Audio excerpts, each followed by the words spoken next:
Viens là, donne-moi. Viens là, Arthur. Oh, t'inquiète. Loto, T'inquiète. descendez, voilà.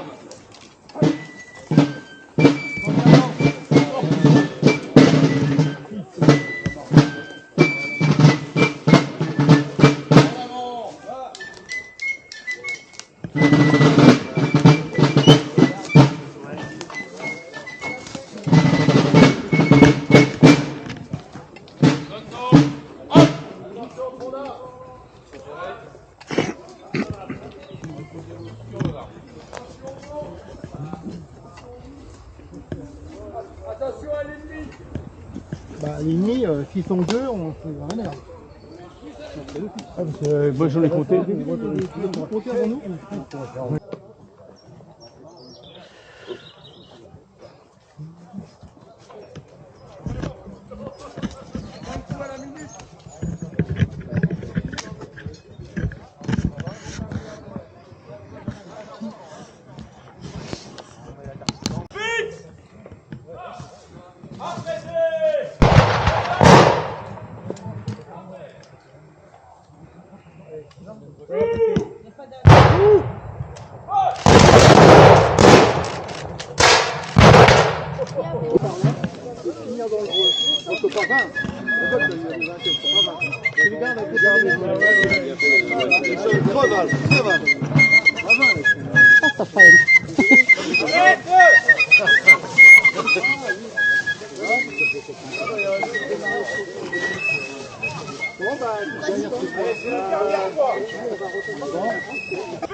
Ils le disent, hein.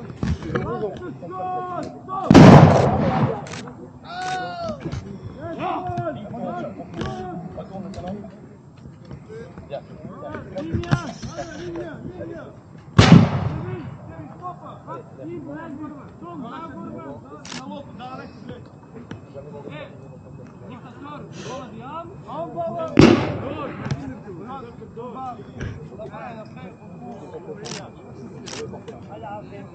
Apprêtez! Forward! Forward! Joue! Ball! Chargez vos balles! Non, non, chargez pas!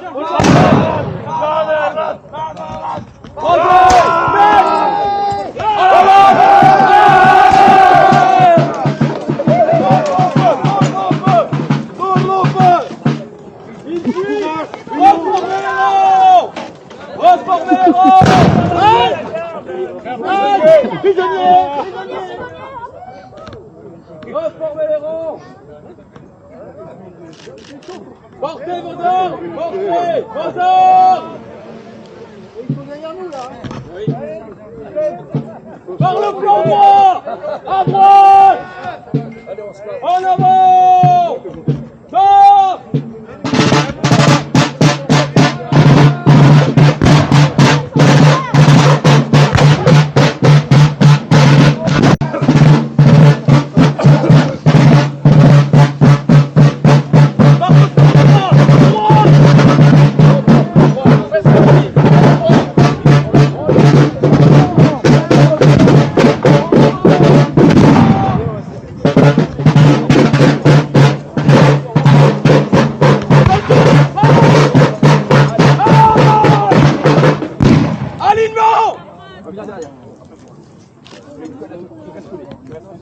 Votre coude de gauche est solidaire du coude du mec à gauche, votre coude de droite est solidaire du coude du mec de droite. Attention, quand on dit par le flanc droit, il faut éviter les ordres, c'est par le flanc droit. À droite, alignement. Vite. En avant. Stop. Doucement. On garde l'alignement.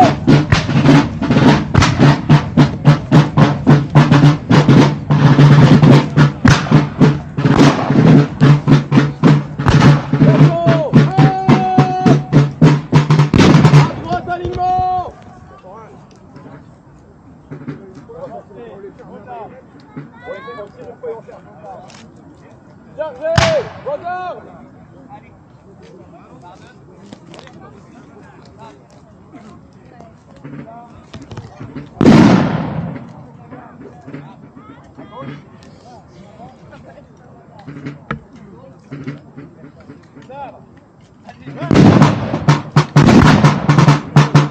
Allez, plus vite, messieurs, plus vite!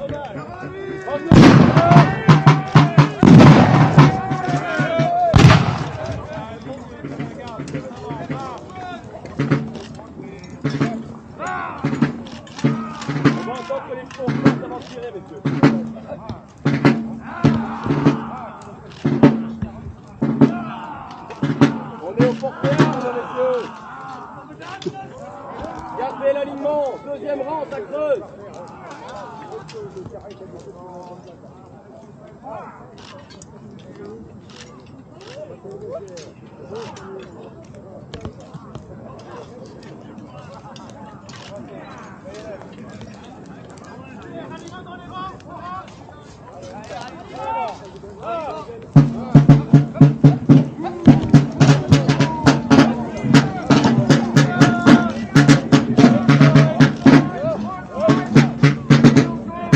Attention, car on fait dégager les gens là, je vais m'arriver.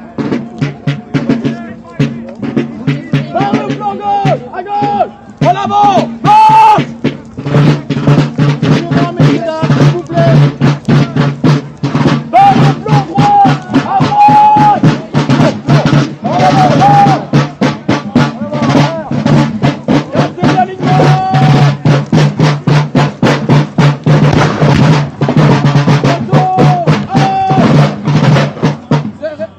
À droite, alignement! On va tirer s'il vous plaît, reculez un peu. Fixe! Apprêtez! Vos armes! On tire, on oblique! À gauche! Joue! La bouche. Folle!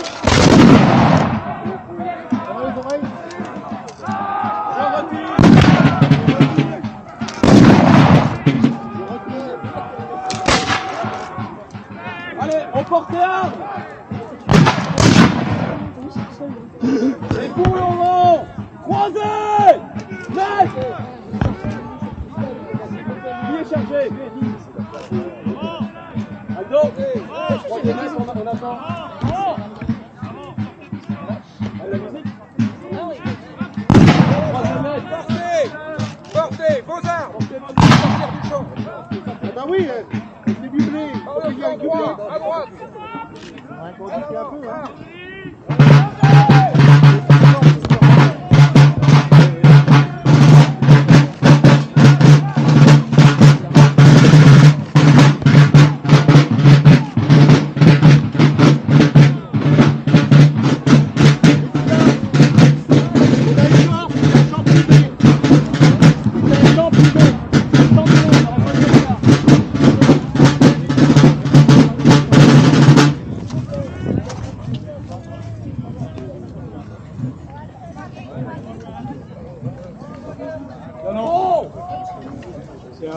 C'est du blé ça.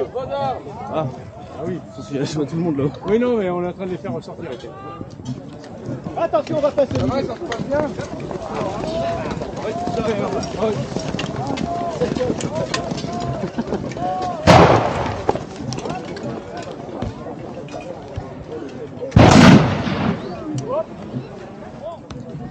Vous êtes dans un champ de blé. Allez, on sort du champ de blé, s'il vous plaît. Il va gueuler. Il a niqué son champ de blé. On peut pas. Non, on peut pas.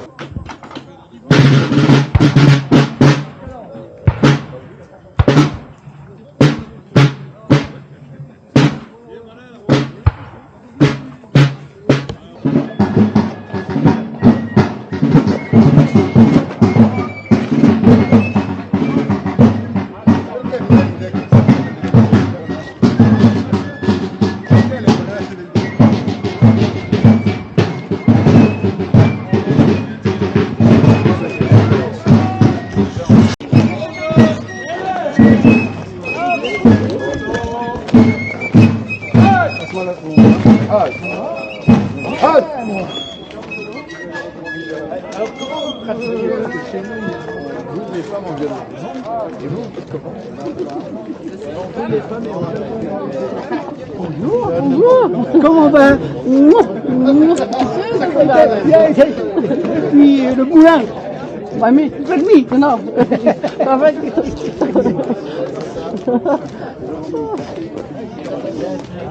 Ah vous avez faux. Allez sur l'eau. Ah oui, c'est de l'eau. Ah oui, c'est de l'eau. La bibine elle est où?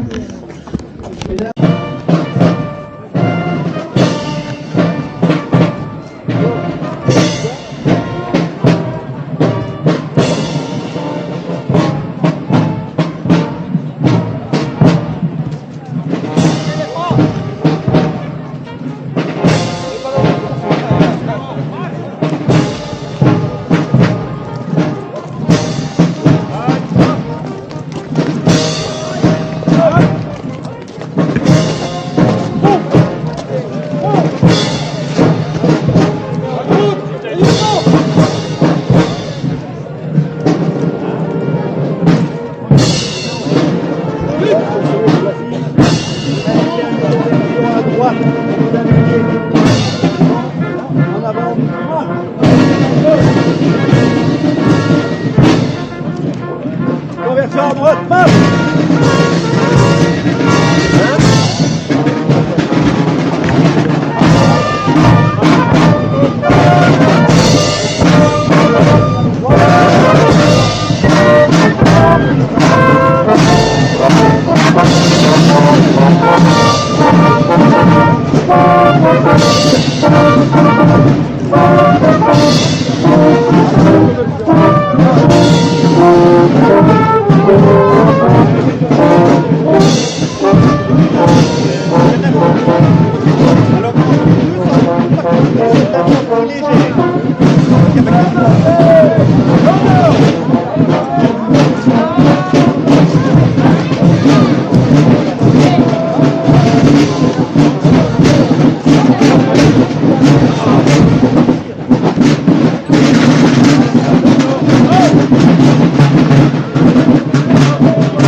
Là,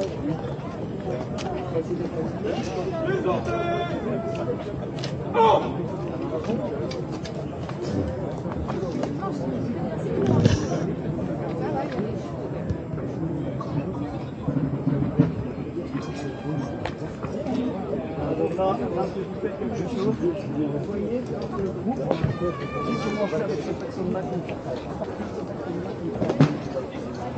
donc je ne peux m'empêcher. 8e toujours. En avant, en avant, en avant. Vive l'empereur! Vive l'empereur! C'est mon papa, c'est mon papa. On a beaucoup de ça. Alors monsieur qui a dit non en plus. Voilà. Et là, le 51e, les frères du 8e, avec mon cher ami James, qui est aussi hors constitution, qui est mort de et puis on n'avait pas tout vu à l'époque, qui n'était pas très connu. Et donc, ouais, c'est en fait le premier, le 51e, parce que je connais. C'est le même, c'est le masque. Donc voilà. Alors, là c'est un peu particulier, donc comme vous avez des voltigeurs, des grenadiers de la ligne. Dans l'infanterie de ligne légère, vous avez la même chose, vous avez des carabiniers. Donc en fait, ça, les personnes ici, ce sont l'équivalent des grenadiers, mais dans l'infanterie, je ne me comprends pas du tout. On va commencer ensemble aussi.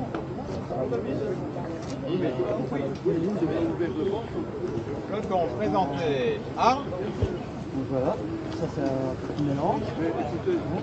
Il y a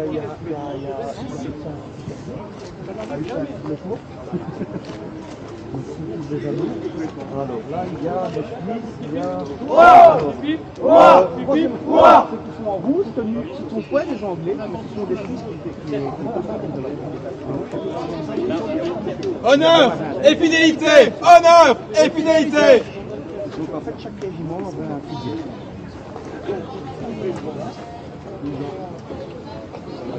Bien toi. Oui, il faut. Hein? Et... on est gâtés. L'empereur est avec nous. Je connais votre défense. Portez! Ah ouais,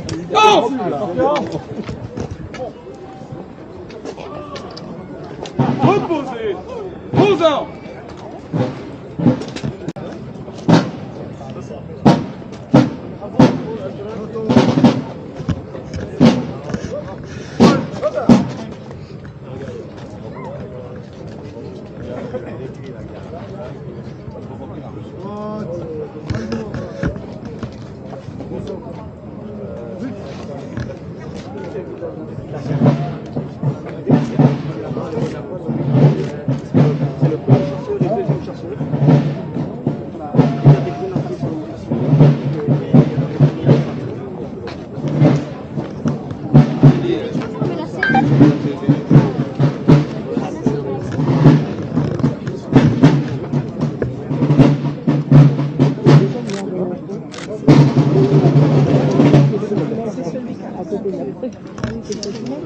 Soldats, sous-officiers, officiers, mesdames et messieurs, j'ai l'honneur de vous annoncer Sa Majesté Napoléon Ier, empereur des Français, roi d'Italie, protecteur de la Confédération du Rhin. Vive l'empereur! Vive l'empereur! Vive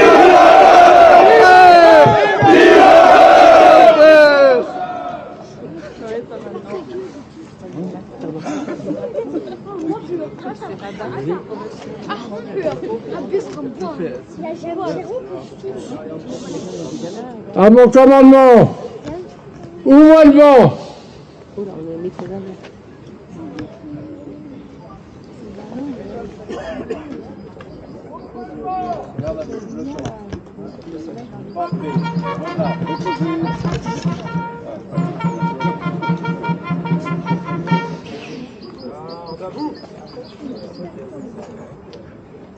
Allocution de M. James Chéron, maire de Montreux-Fauteuil.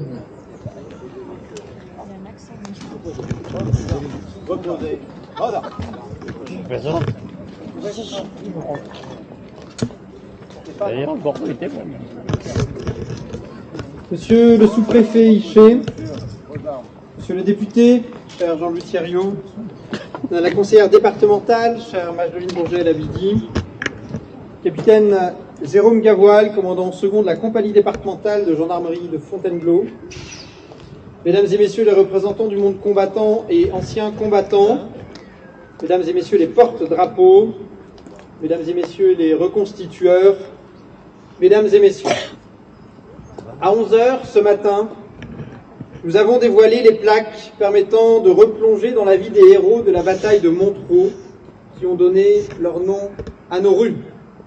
Ils s'appelaient Général Pajol, Maréchal Lefebvre ou encore, par exemple, Général Château.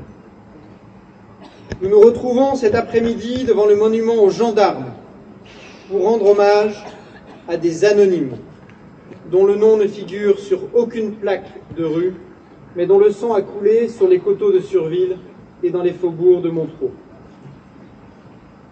Lorsque la gendarmerie française d'Espagne est dissoute au début de l'année 1814, les gendarmes sont appelés dans le nord-est de la France pour participer à repousser les coalisés. 800 gendarmes de l'armée d'Espagne sont ainsi présents à Montereau le 18 février 1814, commandés par le capitaine d'Ourtre et positionnés au centre du dispositif militaire français, au débouché de la forêt en venant de Valence. Ils iront ensuite presser vers Saint-Nicolas. L'arrivée de l'empereur l'après-midi redistribue les cartes et les gendarmes progresseront sur le flanc gauche pour prendre leurs canons aux Bavarois.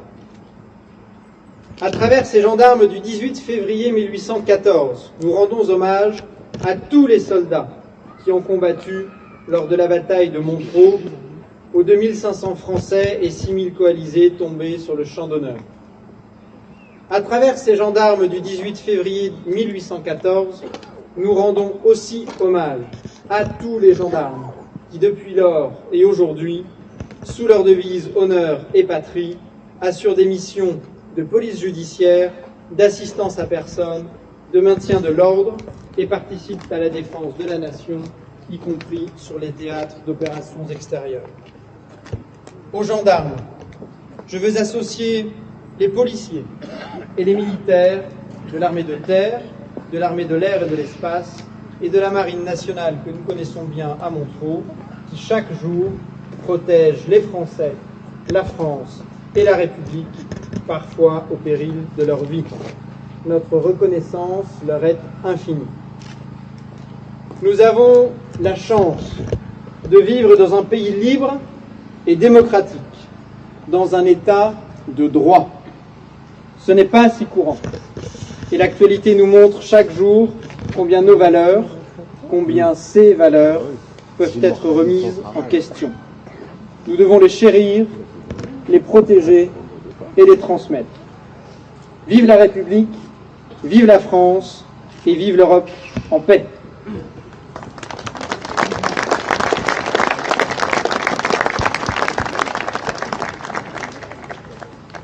Allocution de Madame Magdeleine Bourget-Labidi, conseillère départementale du canton de Montereau.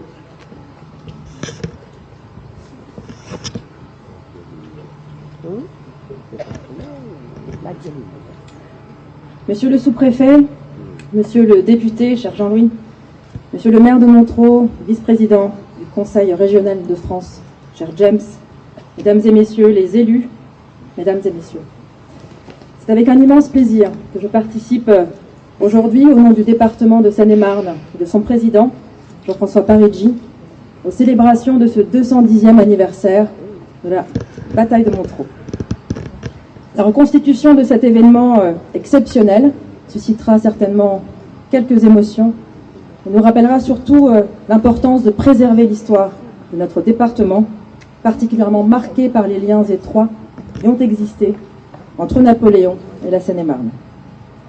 De la victoire napoléonienne lors de la bataille de Montereau en février 1814 à son abdication et aux célèbres adieux à la vieille garde qui s'ensuivirent 2 mois plus tard à Fontainebleau, la mémoire napoléonienne demeure en effet gravée dans la pierre et dans les paysages de notre département. Cette histoire, le département l'avait d'ailleurs mise en lumière en 2021 lors des commémorations du bicentenaire du décès de Napoléon Ier, une manifestation qui avait rencontré à l'époque un grand succès, car les Seine-et-Marnais s'intéressent à cette partie de l'histoire. Et à vous voir aussi nombreux aujourd'hui, cela ne fait que le confirmer. La bataille de Montreux a marqué un tournant décisif dans les guerres napoléoniennes. Elle s'est soldée par la victoire sur les forces autrichiennes qui voulaient renverser l'Empire, même si elle n'a pas empêché l'inéluctable de se produire quelques semaines plus tard. Elle reste toutefois un exemple poignant de l'engagement des gendarmes et de tous les soldats français, de leur courage et leur détermination à défendre notre pays. La bataille de Montreux a laissé une empreinte indélébile dans l'histoire de notre département et a contribué à façonner le destin de notre nation. Alors, mesdames et messieurs, le programme concocté pour ces commémorations permettra à chacune et à chacun de participer à cette célébration collective. Et c'est la raison pour laquelle le département est ravi d'ailleurs d'apporter sa contribution aujourd'hui dans le cadre de son dispositif Manifestation à caractère culturel. Je tiens à remercier chaleureusement tous ceux qui ont contribué à la réalisation de ce programme.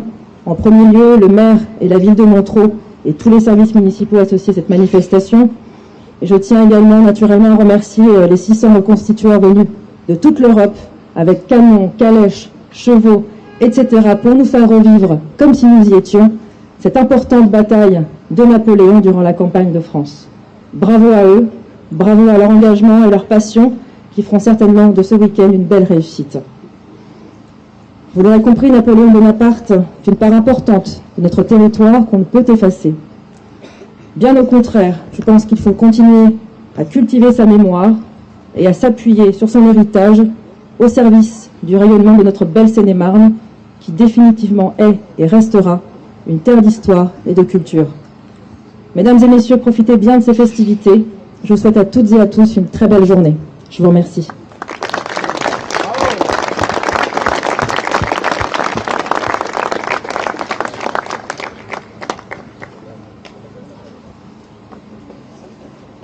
Allocution de M. Jean-Louis Thériault, député de la 3e circonscription de Seine-et-Marne.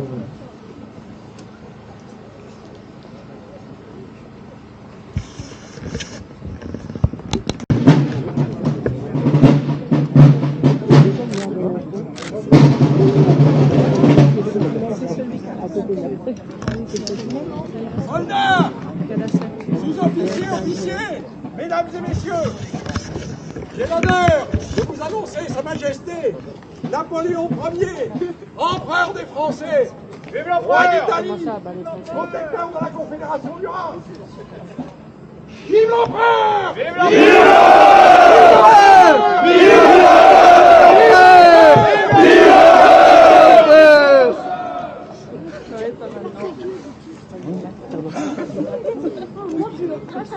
Vive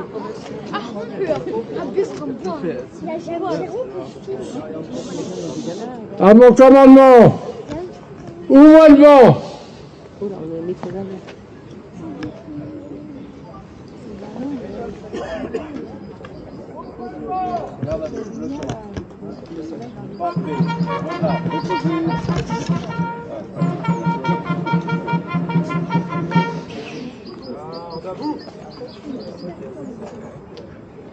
Allocution de M. James Chéron, maire de Montreux-Fauteuil. Reposez. Voilà.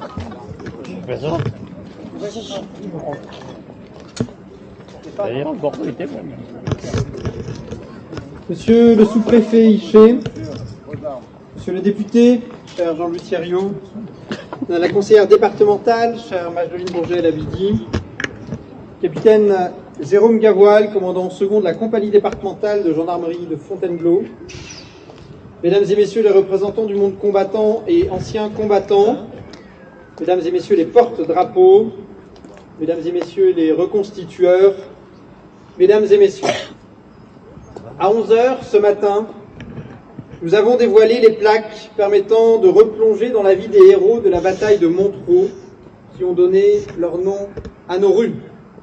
Ils s'appelaient Général Pajol, Maréchal Lefebvre ou encore par exemple Général Château. Nous nous retrouvons cet après-midi devant le monument aux gendarmes pour rendre hommage à des anonymes dont le nom ne figure sur aucune plaque de rue, mais dont le sang a coulé sur les coteaux de Surville et dans les faubourgs de Montreux. Lorsque la gendarmerie française d'Espagne est dissoute au début de l'année 1814, les gendarmes sont appelés dans le nord-est de la France pour participer à repousser les coalisés. 800 gendarmes de l'armée d'Espagne sont ainsi présents à Montreux le 18 février 1814, commandés par le capitaine d'Ourtre et positionnés au centre du dispositif militaire français, au débouché de la forêt en venant de Valence. Ils iront ensuite presser vers Saint-Nicolas. L'arrivée de l'empereur l'après-midi redistribue les cartes et les gendarmes progresseront sur le flanc gauche pour prendre leurs canons aux Bavarois. À travers ces gendarmes du 18 février 1814, nous rendons hommage à tous les soldats qui ont combattu lors de la bataille de Montreux, aux 2500 Français et 6000 coalisés tombés sur le champ d'honneur. À travers ces gendarmes du 18 février 1814, nous rendons aussi hommage à tous les gendarmes qui, depuis lors et aujourd'hui, sous leur devise honneur et patrie, assurent des missions de police judiciaire, d'assistance à personne, de maintien de l'ordre.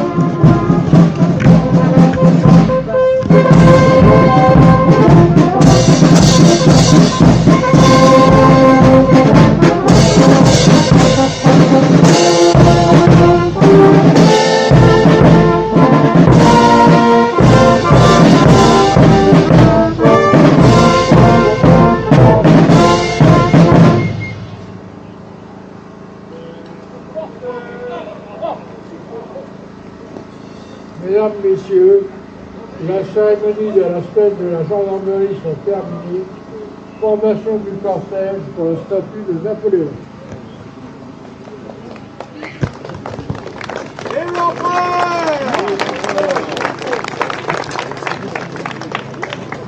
À la fois pour le député de votre circonscription, mais aussi comme vice-président de la Commission de la Défense nationale. Oui, ce que vous célébrez ici, ce que nous célébrons ici aujourd'hui, c'est l'esprit de résistance, c'est l'engagement de la jeunesse et c'est le culte de la mémoire.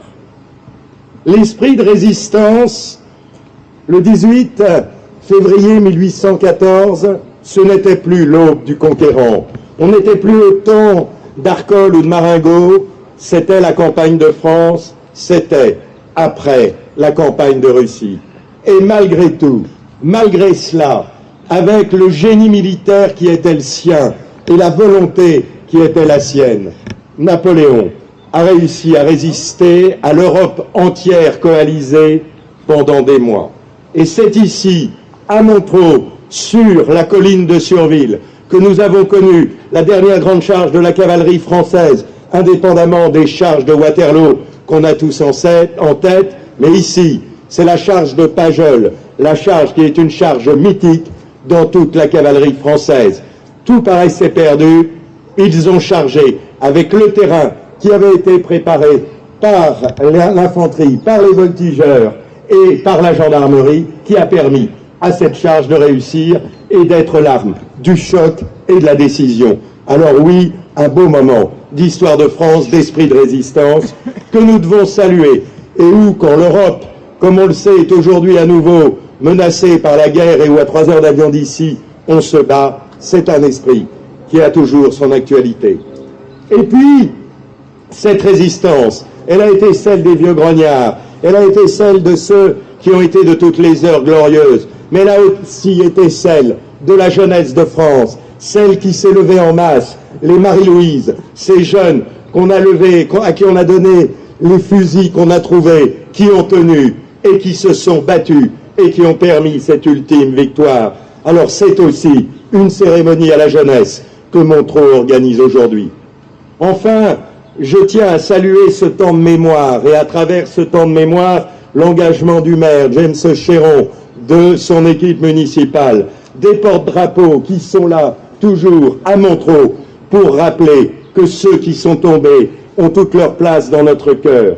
Alors oui, les peuples sans mémoire sont condamnés à mourir de froid ici, grâce à vous tous, chers reconstitueurs, chers habitants de Montreux, chère municipalité. Nous avons chaud au cœur, nous allons pouvoir continuer à bâtir ensemble. Et il y a eu le Napoléon de l'histoire, mais il y a un Napoléon de l'âme qui existe toujours et que par votre présence vous incarnez. Alors mes amis, au tombeau de Napoléon, professeur d'énergie, ici, nous avons un programme pour l'avenir.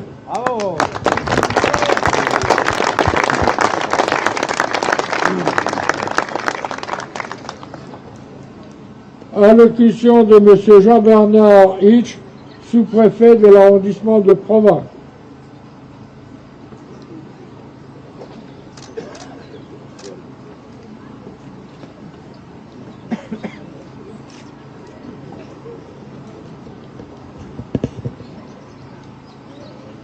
Mesdames et messieurs, une petite entorse au protocole républicain.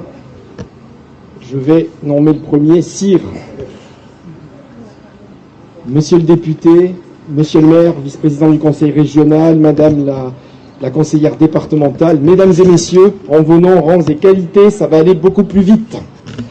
Montreux constitue l'une des plus belles victoires de l'héroïque campagne de France, cela a été dit, soit la dernière phase de la guerre menée par la 6e coalition contre l'Empire français. Et cette campagne se déroula sur le territoire français pour la première fois dans l'histoire de Napoléon et sous son règne. Mesdames et messieurs, je vais essayer d'aller vite, mais cette bataille de Montereau, j'y réfléchissais hier, représente 3 choses pour moi cet après-midi. Premièrement, c'est la transmission d'une mémoire et d'un sens du devoir aux jeunes générations. D'abord un point sur les rangs, cela a été dit aussi, de cette grande armée de 1814 à Montereau. Des jeunes soldats inexpérimentés, des Marie-Louise, des classes 1813 et 1814, qui côtoient de vieux grognards qui se battent sur tous les champs de bataille depuis Valmy. Malgré ce décalage générationnel, ils triomphent d'un ennemi supérieur numériquement.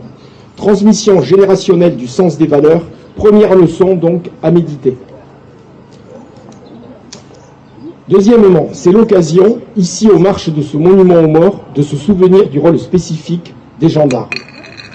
Les gendarmes étaient de cette bataille comme de tous les faits d'armes de la Grande Armée. Ils y ont écrit une page importante de leur tradition d'armes. Ils étaient au cœur de la mêlée, ici à Montreux. Montreux nous rappelle que cette belle force de sécurité qu'est la gendarmerie est aussi une unité militaire avec son histoire et sa spécificité de force de combat dans le système de défense de la France. Ayant servi au Mans, je me souviens également d'avoir pu honorer le rôle de la gendarmerie dans un combat de la guerre de 70. Dans le sang et le sacrifice, les gendarmes ont en effet protégé la retraite de la 2e armée de la Loire. C'était le 12 janvier 1871, cette fois. Troisième enseignement, une bonne organisation peut être un facteur de succès. Montreux s'inscrit en effet dans une campagne militaire de la fin de l'épopée napoléonienne. Elle trouve un point commun troublant avec celle des débuts, tels que la campagne d'Italie, celui de la supériorité du génie stratégique et opérationnel français par rapport à des ennemis plus nombreux et mieux équipés. En cela, en écho, à travers les âges, elle peut servir d'enseignement pour tous les serviteurs de l'intérêt public qui peuvent souvent compenser le manque de moyens par l'organisation, la stratégie et surtout l'unité. Terrassé par la perte de Paris, dans l'incapacité d'imposer des conditions, Napoléon finit certes par abdiquer. Ce furent bien entendu les fameux adieux de Fontainebleau à quelques kilomètres d'ici. Un peu plus tard, il renaîtra à la gloire à l'espace de 100 jours. Mais c'est un autre chapitre sur d'autres terres. Pour nous, ici réunis cet après-midi, cet épisode de Montreux est certainement l'occasion de se souvenir que notre pays est le fruit d'une longue histoire qui a vu se succéder plusieurs régimes jusqu'à l'affermissement de notre République moderne. Et si nous levons les yeux, nous contemplons en léger surplomb la galerie des grandes figures, dont celle de Napoléon, bien entendu, qui ont contribué à forger cette histoire. Ces figures nous ont toutes légué, sous une forme ou une autre, à leur manière, une part de ce qui fait notre nation. Dans cette actualité mondiale, dure, complexe, incertaine à bien des égards, Cette continuité de l'histoire est assurément un repère qui doit nous soutenir dans notre confiance. Pour terminer, je ne saurais parler de Napoléon sans évoquer évidemment la relation particulière qu'entretient le corps préfectoral avec son fondateur.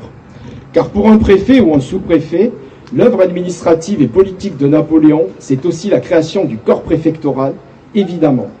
La loi du 28 Pluviose en 8, en instituant dans chaque département un préfet, j'ouvre les guillemets, seul chargé de l'administration, fixa le paysage administratif de la France contemporaine. Les instructions de Napoléon Bonaparte et de son frère Lucien, qui s'ensuivirent, précisèrent leurs pensées. Il était temps d'appeler à la défense et au maintien de la République tous les courages, à son administration toutes les lumières, à sa décoration tous les talents. C'est un extrait de la circulaire de Lucien Bonaparte, ministre de l'Intérieur, du 7 Nivose en 8. L'institution préfectorale était pour eux un élément essentiel de cette fonction publique dont ils voulaient dater le bonheur des Français. Je ne sais pas si ce vœu a été pleinement exaucé. En revanche, mesdames et messieurs, je suis, me concernant, très heureux d'être parmi vous cet après-midi pour cette journée de mémoire et de reconstitution historique, non pas sous le soleil d'Austerlitz, mais sous celui de Montreux.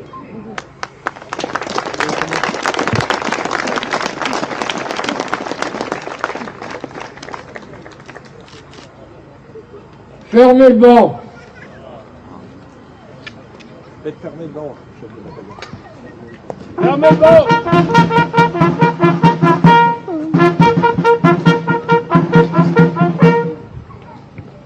Au drapeau.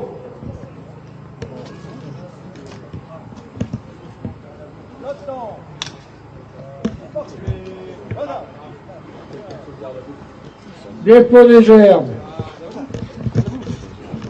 Pour la ville de Montreux, par son maire, M. James Chéron, accompagné du capitaine Jérôme Gavoil, commandant en second de la compagnie de gendarmerie départementale de Fontainebleau.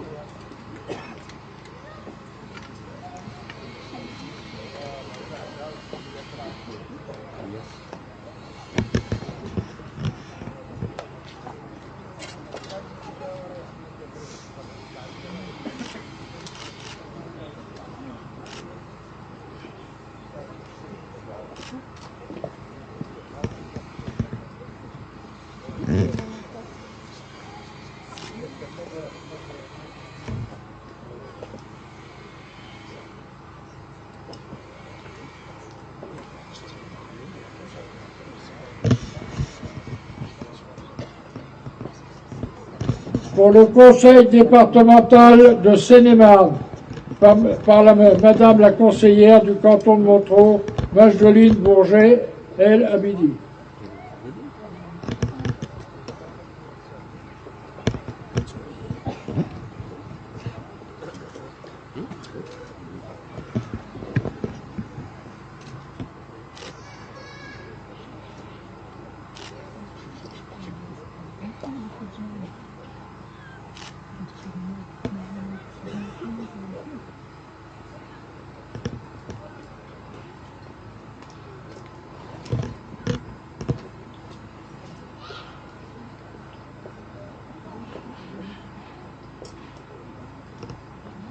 Pour l'Assemblée nationale, par son député de la 3e circonscription de Seine-et-Marne, M. Jean-Louis Thériault, accompagné de l'empereur.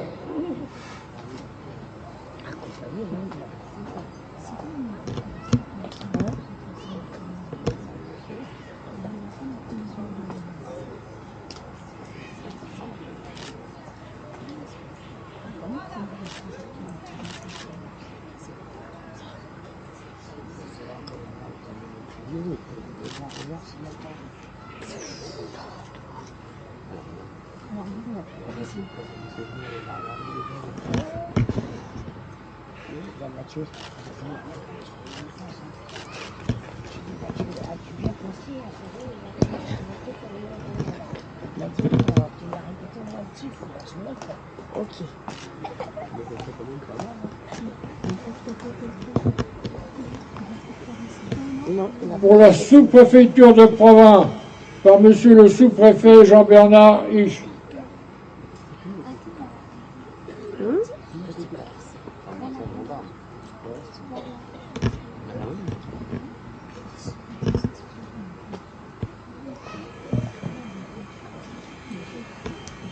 Yes, tu restes là, yes. Madame, reste là, on n'a pas le droit de partir.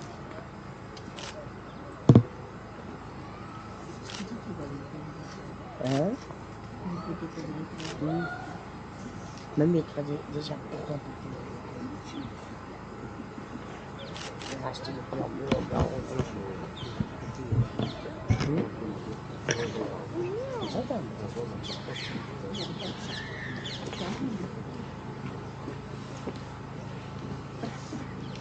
Au mort. Présentez. Oh!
Und was sagen Sie als Beteiligte zu der Schlacht und zu der Veranstaltung? Eine ganz tolle Angelegenheit. Ich fühle mich geehrt, an teilnehmen dürfen. Und immer sehr,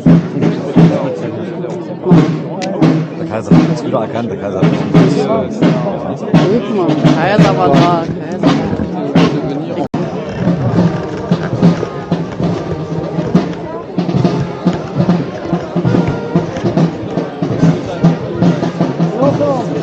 Au pas ordinaire. En avant. Marche.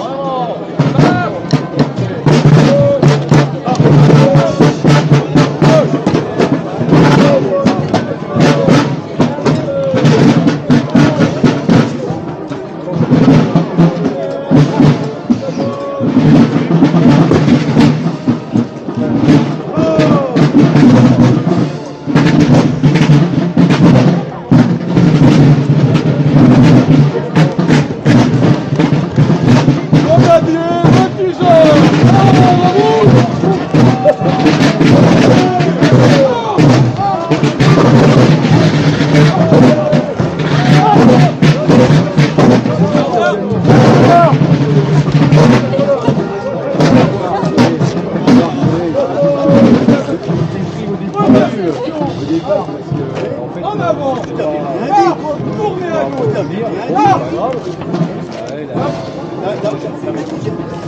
Heureusement, il n'est pas là, on va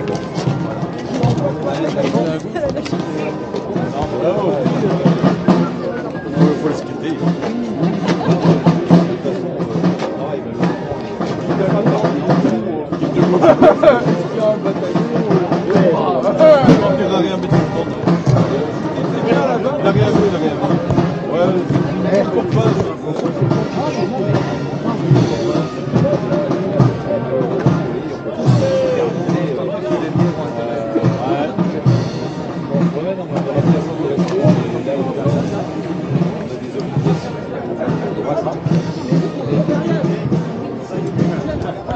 Alors, en fait,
Section à gauche, marche.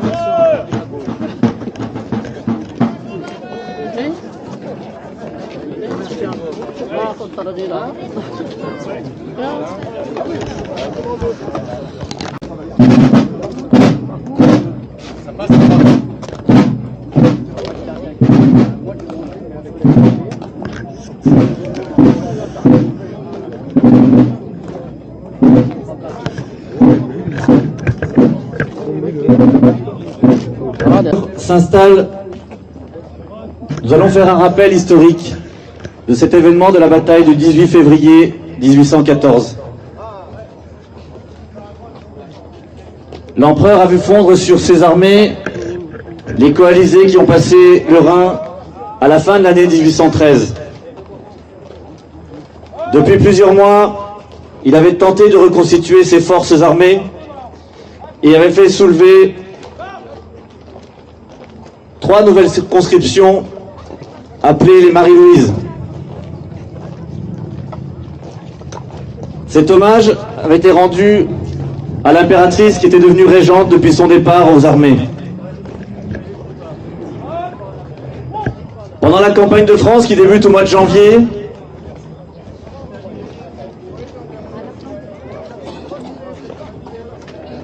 il forme une force beaucoup plus importante qu'il n'aurait imaginé. Près de 450 000 hommes sont mis sur le pied de guerre. Les premiers combats lancés à Châlons vont l'opposer tout d'abord aux troupes prussiennes dirigées par le Feldmarschall Blücher, non seulement à la bataille de Brienne, mais ensuite aux forces réunies à la Rôtière à la fin du mois de janvier, au début du mois de février. 3 combats vont ensuite laisser l'espoir aux forces françaises. À Champaubert, le 10 février. À Montmirail.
Sie besuchen? Ja?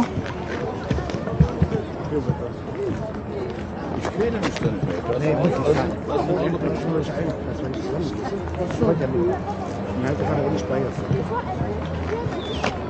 Weil du genauso gegangen wäre wie dir. Wegen dem Fleisch gesorgt. Stefan hat ja auch Fleisch, ich hab schon gesagt, da war mir jemand. Da kommt ja eh nicht an den Fleisch. Die Zimmer von der Quelle. Soll ich mal angehen? Ja, man gewinnt mit Ja.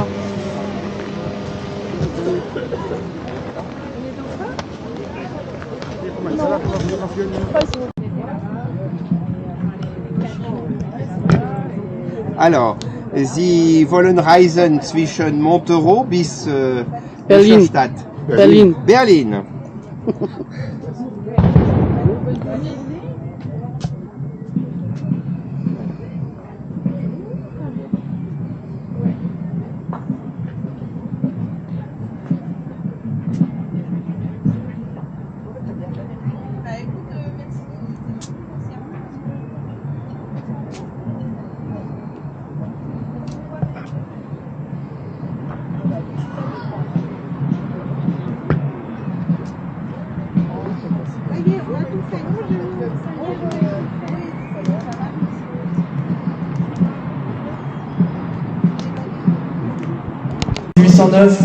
Cette campagne militaire s'achève par le traité de Schönbrunn du 14 octobre et Napoléon sait de toute manière, même s'il est plus de 450 000 hommes, dont certains sont encore en réserve et parmi lesquels se trouvent les fameux gardes nationaux que l'on va retrouver ici à Montereau. Nos amis sont en train de prendre position comme ils le faisaient au matin du 18 février. Je le disais, donc Napoléon les a affrontés à partir du mois de janvier. Et parmi les batailles les plus célèbres, on peut nommer notamment Châlons-en-Champagne, où les premiers combats font rage. Et puis ensuite, celle qui va le plus marquer l'empereur en personne, c'est bien entendu sur les lieux où il avait fait ses formations lorsqu'il était tout jeune élève, à peine à 10 ans, à Brienne-le-Château. À Brienne, il repousse justement les armées prussiennes. Et il manque d'ailleurs de faire prisonnier le feldmarschall Blücher qui se trouvait sur le château, là même où Napoléon avait fait ses classes. Et le 1er février, à la France, être maître du terrain, eh bien, il faut suivre la première défaite entière. Suivre dans ce mois de février 3 grandes batailles de nouvelle altérité, ces 3 batailles qui vont permettre justement de repousser les choses.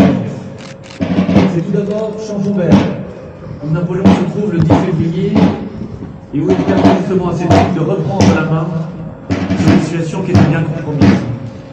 Le lendemain, alors que les soldats n'ont pas eu le temps de se reposer, par les adversaires, et parmi eux se trouve le prince de Württemberg, qui a disposé ses effectifs de manière à justement éviter que les Français ne prennent les ponts qui sont le nœud stratégique de ce pays.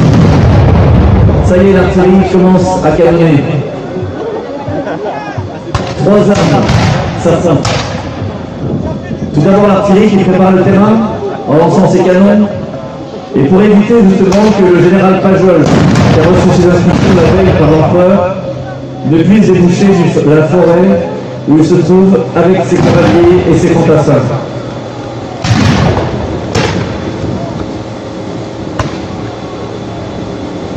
La garde nationale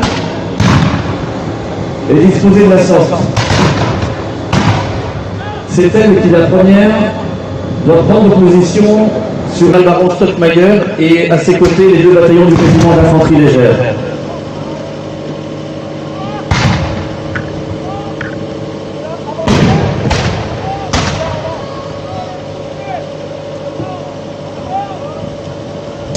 Les premières attaques menées par le général Pajol et Méric Cavalier vont permettre justement d'ouvrir des brèches. Parce que du côté des premiers fantassins, on se comprend que la bataille va être rude et compliquée. À partir de 7 h du matin, sur les rives gauches de la Seine d'ailleurs, les 2 batteries de position autrichiennes de l'arrière-garde du corps de Bianchi vont continuer de pilonner pour éviter justement que ces combats ne s'interposent et ne viennent s'installer au centre de la ville.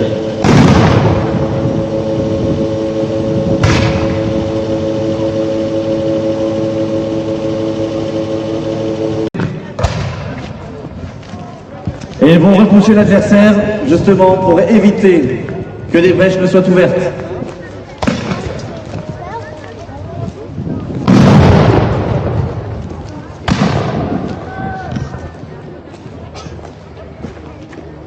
Et ce mouvement tournant justement autour des Ormeaux par le sud va permettre justement au premier bataillon du régiment autrichien de Colorado de se maintenir, mais avec beaucoup de difficultés. Les Français sont maîtres de la partie droite du dispositif. Et ça va permettre justement à Victor de se retirer en bonne position. L'aile gauche attend le soutien du général Gérard. Il est maintenant midi. Victor s'est retiré, a écrit sa dernière lettre à Napoléon.